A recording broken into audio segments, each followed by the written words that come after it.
Hello coders, and welcome to How to Fix. In today's video, we'll be focusing on a new bug that you might find challenging to solve. So without further ado, let's dive into today's bug. Let's now run code 1 that triggers the error and see the output. Here's the elucidation and the resolution to the bug. Do take a moment to pause the video to understand the explanation. It's time to mend the code and check the produced result.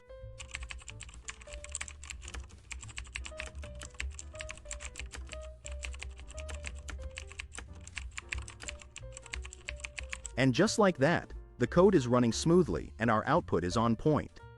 The bug has been squashed. That's the end of today's lesson.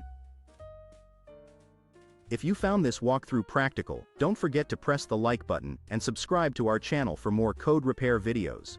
Stay enthusiastic, keep advancing, and happy coding everyone.